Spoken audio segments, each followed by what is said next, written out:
I don't know about you, but I was taught growing up that I could achieve and do anything I put my mind to. Was anyone else told that at a young age? The sky is the limit. But when I got into the corporate world, I realized to get ahead, I needed to do more than achieve.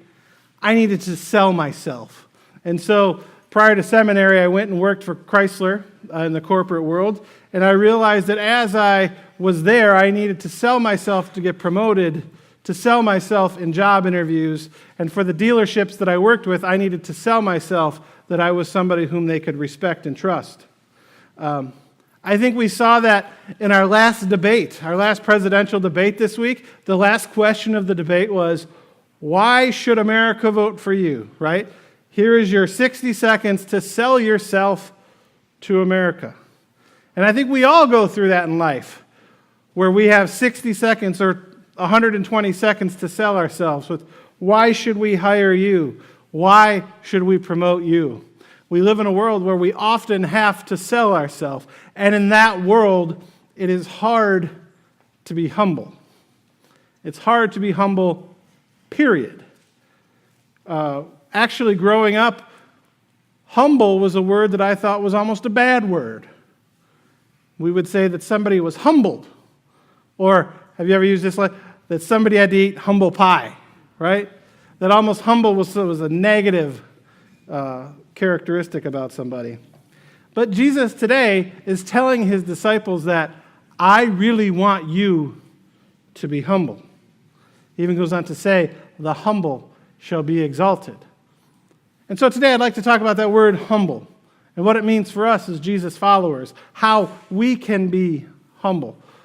So every couple of years I decide that I'm going to do an acronym sermon. So this is my semi-annual, biannual, whatever, acronym sermon. So if you want to write this down, maybe it'll be an acronym you can remember. Maybe not. I don't know. The first, H, humble, is we need to be honest. We need to be honest. Honest, more importantly, about ourselves. Honest about our mistakes and failures. I remember my first week at Chrysler, everyone who kind of ended up going all different places in the corporation started in the same training class. And we started on Monday, and on Friday we decided to go out to lunch. And there was about 5 of us who got back from lunch like 5 minutes late. And the 4 of them walked in, and I went to use the restroom, and as I walked in 3 minutes later, they were all in the corner getting kind of scolded for being late. And I just kind of walked in like nobody noticed me, and I went and sat down. And nobody noticed that I was late. And so my friend, I was like, what happened? They're like, oh man, it was bad. They really yelled at us. And there I am thinking for the rest of the day, what should I do? And so at the end of the day, I went to the training supervisor and I said, hey, listen, I know that those 4 got in trouble. I want you to know that I was with them. And I actually walked in a little bit later because I stopped to use the restroom. And the supervisor was amazed that I was honest. She was like, I can't believe you just came and confessed that. That's going to go down on their records that they were late. And I said, well, I deserve that too. And it was like this idea that somebody being honest about their mistakes was like revolutionary in the corporate world. But I think we do need to be honest about our failures and our mistakes. And I think specifically we need to be honest about our need for God. And I think that's what Jeremiah is all about today. Is that they're saying, we have sinned against you, O God.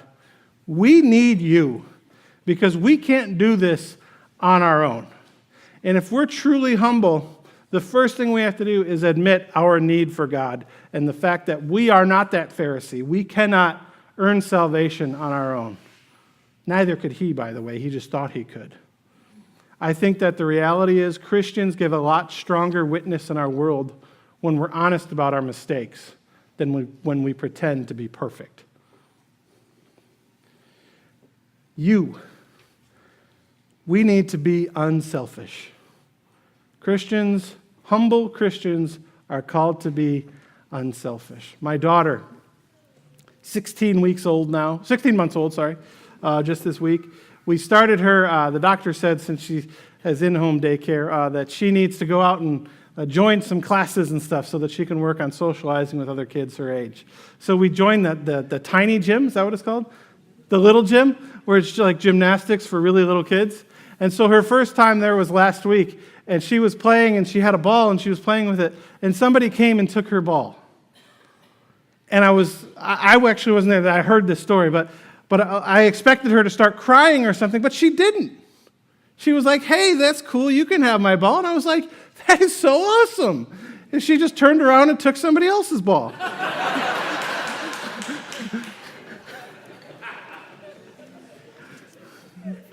So proud. The reality is, selfishness does not need to be taught. We are all born with a little bit of selfishness in us. But unselfishness needs to be taught, and it needs to be modeled often. And as Christians, we are called to be unselfish. We are called to be modest. Now, as I look in this room, in this sanctuary, full of people who I know very well and some of whom are visiting, and it's great to see you. But the ones I know well, I know so many of you who are just brilliant people who do amazing things, who have achieved so much in life. I know some of you who are retired and how now you are living off of the great successes that you had in life. And I see some young people who are going to achieve amazing things. And it's hard to be modest in a world that values and rewards success. But I think modesty comes in the realization that God has given you each a very important gift, and whatever it is, it could be to teach, it could be to lead in business, and you have been very good stewards of that gift. You have worked hard, you have studied hard, and you have achieved. But I think as good stewards, we look back and say, I have achieved not because I am great. I have achieved because God has given me many gifts, and I have just made the most of those gifts. I think that is Christian modesty. And I think we can be humble and still be successful as long as we realize that we are just taking the gifts that God has given us and we are being good stewards of them. So honest, unselfish, modest, and we get to be a blessing to other people. I was struggling with this. What illustration can I give for blessing? And then last night I was at a wedding. Alyssa Moran and Alyssa Peters now and Dewey Peters, they usually sit right up here. They got married yesterday. It was a great celebration and a great service. It was beautiful. It was over west of Weatherford and it was in Albuquerque. It was just beautiful, right as the sun was going down. And during the reception, Alyssa stood up. And after the toast, she talked about how loved she has felt over the course of the last couple of years by her friends, by her family, and by her church. And it was like, I have been to a lot of weddings, and I've heard a lot of speeches, and I've heard a lot of people say a lot of great things about abiding grace, but I have never been in a moment where somebody said something and tears started forming in my eyes. Because I realized I have heard a lot of people say they love abiding grace, but I don't know that I've ever heard anyone in public stand up and say, I just want you all to know that I have been loved by my church. And it was just this most profound moment that she said that. Knowing her story, that she moved here from Seattle a couple years ago and didn't really know anybody. And she started coming to our church, and this church wrapped its arms around her and made her feel welcome.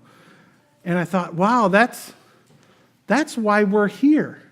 That's the whole purpose of being church, to help and to be helped, to bless and to be a blessing, to love and to be loved. That's who we are. That's why we're here, to love and to be loved. And I hope that each and every one of you here today have felt loved by this church. And if you're just visiting today, I hope you felt loved by a church. And that's why you're visiting Abiding Grace today.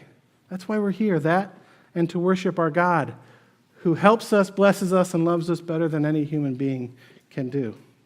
So we get to be a blessing to others. Listen. We all could do a little bit more listening. I think a lot of the issues that we have in our country and in our communities right now could be solved by just doing a whole lot more listening. Now, granted, there are some issues that would still exist, but I think the anger and frustration attached to those issues would be ratcheted down if we would all listen. The issue is, if you're anything like me, when you get in a debate, you're not listening to what the other person says. You're just preparing what you're going to say next when you get an opportunity. And that's why so much of our debating this time just doesn't do any good. Because we're just repeating the same things over and over again, and we're not listening. We could learn to listen a whole lot more. And then last, E. I think the one thing that we could all do a little bit more of is be excited for others. Be excited for others when good things happen for them. And I got to tell you, it was hard for me this week. It was hard for me this week because the Cleveland Indians are going to the World Series. And growing up in the Detroit area, there's kind of the saying, anyone but Cleveland.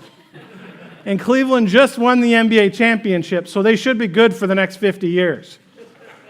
But when I went to seminary in Ohio, I met a whole lot of people from Ohio.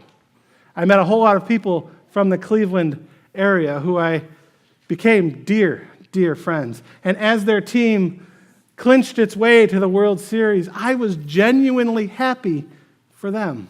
And I put it out on Facebook. I just want all my Cleveland friends who are Cleveland fans to know I am really happy for you in this moment because it is an exciting moment. I think in a church, any given time, there are people who are hurting, there are people who are just having a decent life at the moment, and there are people who are excited about what's going on. I think one of the great excitements is today baptizing a new baby.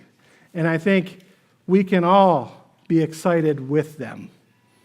Because whatever happens to the community, to a member of the community, happens for the entire community. And so we learn to be excited for others. I think 6 steps that we can all get better to be more humble. We can be honest about ourselves. We can be unselfish. We can be modest. We can bless others. We can listen, and we can be excited for others. Because the humbler we become, the more we reflect Jesus in the world, which nobody told us when we were young, but that really is the goal for our lives, is to reflect Jesus in the world. And so may everyone you meet see the face of Jesus in your face. And may you learn to see the face of Jesus in theirs. Amen.